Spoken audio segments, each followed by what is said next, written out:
You can read much faster that way, and you understand more. Try it with him on another paragraph.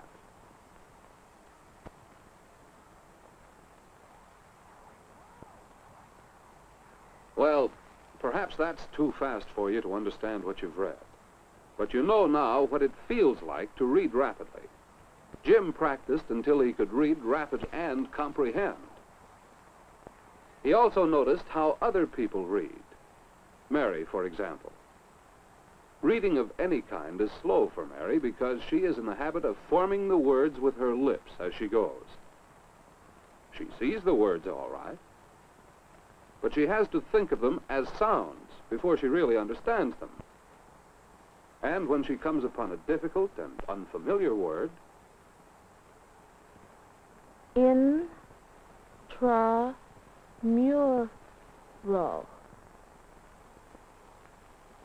This is a slow, laborious way to read. Most of us, like Jim, dropped the habit of reading with our lips long ago. But when we stumble on unfamiliar words, well, sometimes it does help to try to pronounce a new word. But a better way is this. Venerated. Any idea what it means? Well, let's read the paragraph again.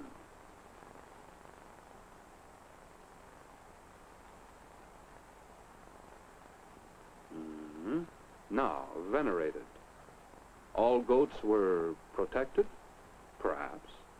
Worshipped? Perhaps.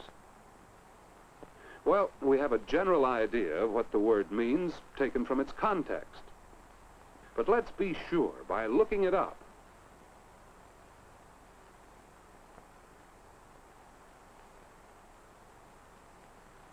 Here we are. Venerate. To regard with reverential respect, or with admiration and deference. Yes, in this way, Jim has been building a wider reading vocabulary. As he is able to recognize more and more words at sight, he is able to read faster and understand more. This is the way Jim has practiced to improve his reading speed and efficiency. And the best part of it all is that he is finding his study work easier. To understand this, let's watch Jim work through some study reading. See just how he does it. See the different methods of reading he uses.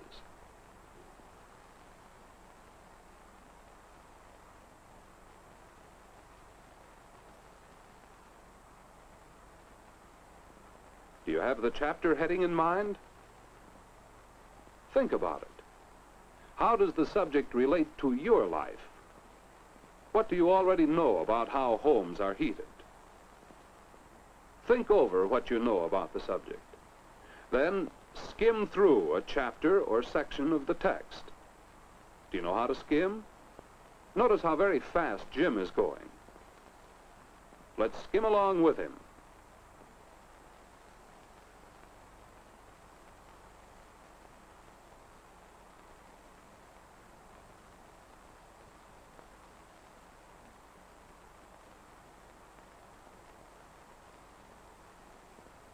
Now, we have a general idea of the sort of material this part covers. In skimming, we pick out only the key sentences and skip the rest. Boldface or italic headings,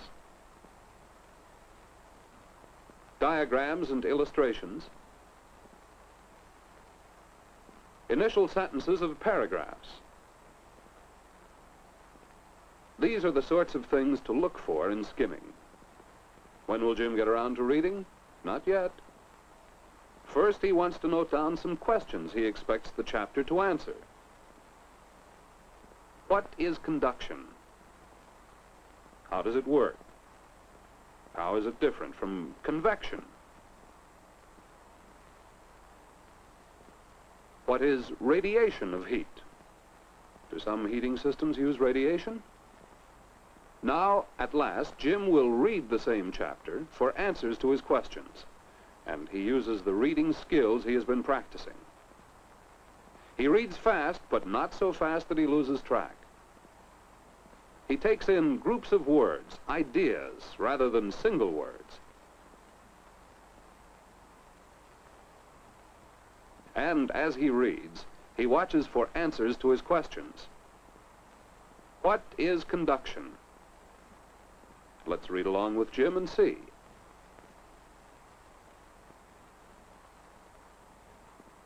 Uh-huh. Now to read carefully.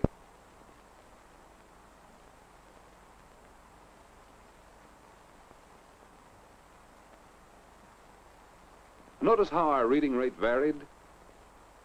We should read at different speeds depending on the material. Watch Jim. In reading an especially difficult passage, he stops to think it through, then goes back to read it once more. Before long, Jim has finished the chapter and mastered it. He checks his questions to be sure he knows the answers. He has used his reading time profitably, for he has applied the reading skills he has been practicing. Remember? Get ready to read by raising questions, by tying the topic in with your interests, and by organizing what you all about the subject.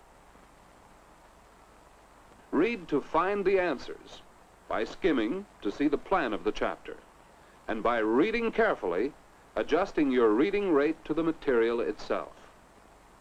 Then, review your questions. This is effective reading, and these techniques apply to other reading besides study. Jim uses some of the same skills in reading a mystery story, for example. He reads smoothly and fast, watching for clues, enjoying the mystery. When Jim reads to find how to do something, when he reads directions or instructions, he skims the material first to get its general plan in mind, and then he goes back and reads carefully, analytically. If he doesn't follow a certain passage, he may go over it to get the exact meaning of each word and its relation to other words. When Jim is reading to find specific information, he uses the same skills, but in another way. He skims very fast. He is looking for a single item, a certain date in history. And, yes, in all reading, Jim uses the skills developed through careful practice. He uses them in various ways according to his purpose in reading. You, too, can use these skills